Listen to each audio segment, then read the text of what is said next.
friends, it's Mr. Review back in the room to be Hive, enjoying our discussion on American beliefs and American ideologies. Recently we shared on what we agree. We begin to move now on how do we form our political values? How do we decide if we're Democrat or Republican? Where are our ideologies found? Well, in political science, we call this political socialization, the process by which you and me discover what we believe, discover our political ideologies. We know family plays an important role.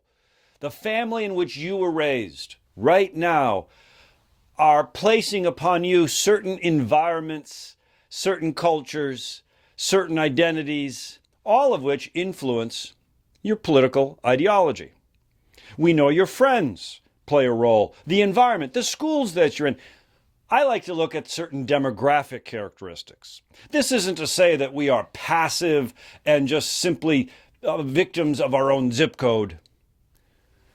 But certain demographics clearly, according to political science, play a role in pushing and nudging and inching us towards one political ideology over another. For instance, gender. If you are a female, you can be a Republican or a Democrat, but we know more females are Democrats than they are Republicans. It's a push. Or think about education. We know those that have a college education, those that go on to college, are more likely over time to become more conservative. Income levels. We know that those that share middle-class values, making of income, not woo or not they also tend to be a little bit more conservative because they're a little bit more conscious of protecting the hard-earned money that they have. Democrats, perhaps, a little bit more willing to tax. Republicans, a little bit more willing to cut tax. We'll talk about that later. But think about race. We know African Americans overwhelmingly vote for the Democratic Party. Can you be a Republican and African American? Of course. But it's a nudge. We know if you are white, if you are Caucasian, more likely to be conservative. Oh, I've got a lot of friends who are Democrats who are white. Of course, but it's a nudge. Religion. We know those of you who share a Protestant faith, Baptist, Presbyterian, Methodist, more likely to be conservative, more likely to be a Republican. But wait a minute, Mr. Review, I know of people who are very religious, who are very ardent Democrats. Of course, but it's a nudge. Think about region.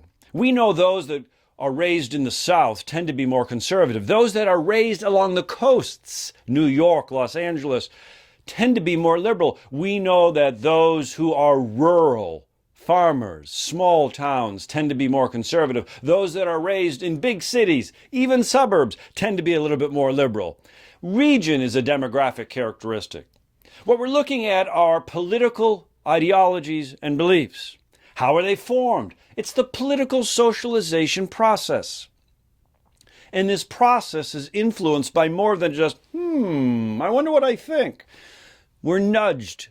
We're pushed. We're given a little, by our demographic characteristics. I would encourage you in your classroom right now to assess your demographics. Where do I live? What kind of money did I surround myself with? Let me talk about my race, my religion, my educational levels. Do you fit the demographic characteristics? Certain issues like globalization also change this, right? As American values are pushed around the world and world values are pushed here to the United States, all of these factors influence our political ideologies and beliefs. Political socialization. I think. Therefore, I am a good citizen. We're in the room to be Hive, and I'm Mr. Review, pollinating our future with civic understanding.